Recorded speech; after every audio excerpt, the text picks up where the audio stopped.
नमस्ते बच्चों।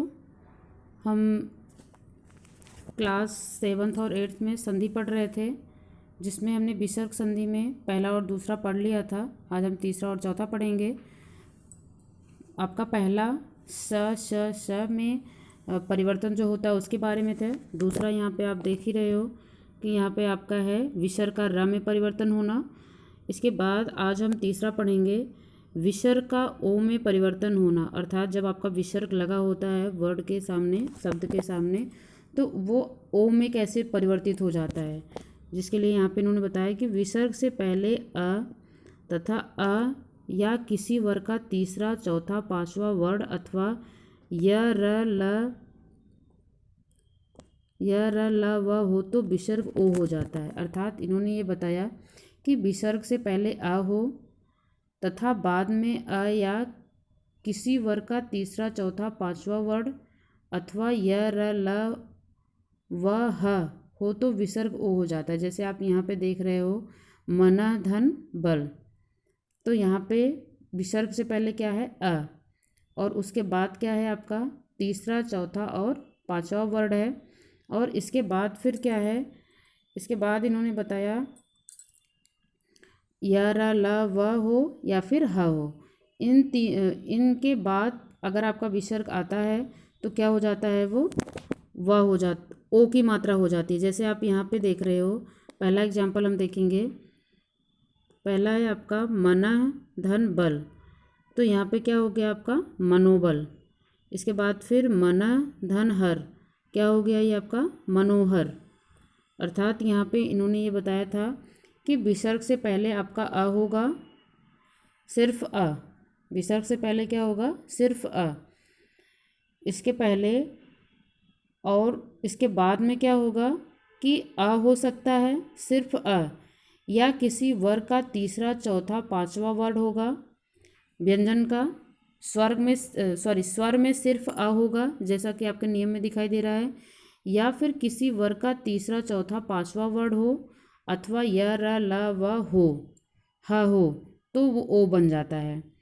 और इसके ऊपर जो आप पढ़े थे, जो आपका र में परिवर्तन हो रहा था, तो उसका नियम क्या था, कुछ इसी से मिलता जुलता है, लेकिन वो थोड़ा चेंज है। जैसे आप यहाँ पे देखे थे कि विसर्ग से पहले अ या आ के अतिरिक्त, अर्थात यहाँ पे आ भी आ रहा था, अन्य स्वर हो, अर्थात यहाँ पे और भी स्वर थे, सिर्फ अ और आ नहीं था, बल्कि विसर्ग से पहले अ या आ था और उसके अतिरिक्त सारे ये स्वर थे, कोई सा भी स्वर आ सकता था। और उसके बाद में कोई भी स्वर हो, अर्थात उसके पहले भी कोई भी स्वर हो सकता है और बाद में भी हो सकता हो। या किसी वर्ग का तीसरा, चौथा, पांचवा वर्ड होगा, पहला दूसरा नहीं होगा, बस तीसरा, चौथा और पांचवा वर्ड था। और फिर इसी की तरह य र ल व और ह था, तो वो क्या बन रहा था, आपका र बन रहा था। लेकिन इसमें क्या है, इसमें आपका चेंज है। इसमें आपका विसर्ग से पहले भी अ होगा और विसर्ग के बाद भी आपका अ ही होगा, स्वर में सिर्फ। और व्यंजन में क्या होगा कि किसी वर्ग का तीसरा, चौथा और पांचवा वर्ड होगा। जैसे आपका ग हो गया, ज हो गया, ड हो गया, जो भी तीसरे नंबर पे आते हैं, या फिर चौथा होगा या फिर पांचवा होगा। और इसके बाद फिर य र ल व और ह हो जाता है, सॉरी ह हो, तो विसर्ग का क्या बन जाता है, ओ बन जाता है। जैसे आप यहाँ पे अभी देख भी रहे थे, दो एग्जाम्पल में आपने देखा था। इसके बाद फिर जैसे आप एक एग्जाम्पल और देख लो, यहाँ पे अध दन गति, तो यहाँ पे देख रहे हैं ध के बाद क्या बोल रहे हैं हम, अध, अर्थात अ इसमें प्रोनाउंसिएशन हो रहा है ध में। जाहिर सी बात है, ध यहाँ पे पूरा लिखा है तो इसमें अ होगा, अगर यहाँ पे हलंत लगा होता तो फिर नहीं होता। इसके बाद फिर क्या है, गति, ग क्या है हमारा तीसरा वर्ड है क वर्ग का। इसके बाद फिर क्या हो गया, विसर्ग हट गया और यहाँ पे क्या बन गया, अधोगति, अर्थात अधा पहले से ही था, गति भी पहले से ही था। अब यहाँ पे जो विसर्ग लगा हुआ था वही क्या हो गया, ओ की मात्रा बन गई। तो यही इसका नियम था कि यदि आपका अ हो, पहले भी विसर्ग के पहले भी अ हो और बाद में भी अ हो स्वर में, और व्यंजन में तीसरा, चौथा, पांचवा वर्ड होगा, या फिर य र ल व और ह होगा, तो क्या बन जाएगा आपका, ओ में परिवर्तित हो जाएगा। इसके बाद फिर हम चौथा देखेंगे। चौथा है विसर्ग का लोप होना, अर्थात कभी कभी ऐसा भी होता है कि विसर्ग खत्म हो जाता है और उसकी जगह पे कुछ भी नहीं आता। जैसे यहाँ पे आप देख रहे हो कि विसर्ग से पहले ह्रस्व स्वर तथा बाद में र होने पर ह्रस्व स्वर दीर्घ स्वर में बदल जाता है। और विसर्ग का लोप हो जाता है। जैसे आप यहाँ पे देख रहे हो एग्जाम्पल में आपका नी धन रस, तो क्या बन गया नीरस, नी धन रज नीरज। अब ये नियम क्या था आपका, विसर्ग से पहले हरस स्वर तथा बाद में र होने पर हरस स्वर दीर्घ स्वर में बदल जाता है। अर्थात विसर्ग से पहले क्या होगा आपका, विसर्ग से पहले आपका हरस स्वर होगा। जैसे यहाँ पे आपका क्या है नी, अर्थात अगर यहाँ पे नी होता तो क्या होता, वो दीर्घ स्वर है। नी जो है अर्थात छोटी की मात्रा लगी है तो क्या है आपका हरस स्वर है।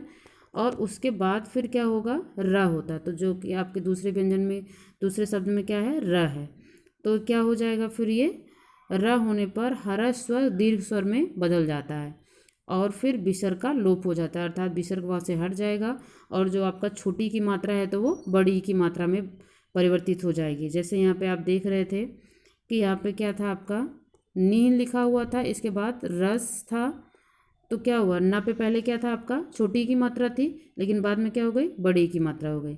ऐसे यहाँ भी है, नी पे पहले छोटी की मात्रा है, बाद में जब आपका बना तो क्या बन गया वो नीरज बन गया, अर्थात ना पे बड़ी की मात्रा आ गई बस। और कुछ इसमें चेंज नहीं होगा बल्कि क्या होगा विसर्ग जो लगा हुआ था वही आपका खत्म हो जाएगा। तो इसका क्या नियम था, इसका नियम बस इतना ही था कि विसर्ग से पहले अगर आपका हरस स्वर हो और उसके जस्ट बाद ही आपका र आ जाए, ठीक है, तब क्या, तब ये नियम लगेगा आपका कि आपका ये जो है